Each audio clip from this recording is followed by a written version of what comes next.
Welcome to the Learning Pines YouTube. We hope this video helps.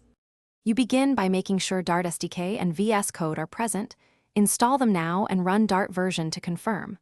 Once done, install the official Dart extension in Vscode and restart the editor so the extension initializes. Next, create a workspace folder and open it in Vscode. This gives you a clean project root.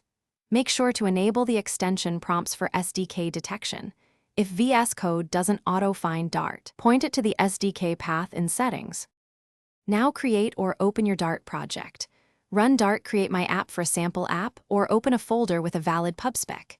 YAML. Once the project is open, locate lib/main, Dart or bin/main, Dart and inspect the main entry point. If Vscode asks, add a launch. JSON. This configures F5 runs and debugging.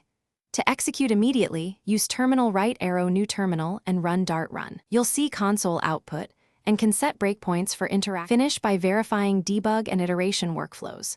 Set breakpoints in Vscode, start debugging with F5, and inspect variables in the debug pane. Use the debug console for input and logs.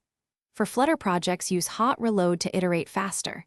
For pure Dart apps, rerun Dart run after changes. If something fails, stop and confirm the SDK path in Settings, run pub-get to fetch packages, and check the Dart extension output channel for errors. That single troubleshooting check solves most. Thanks for watching. Consider subscribing if we helped you.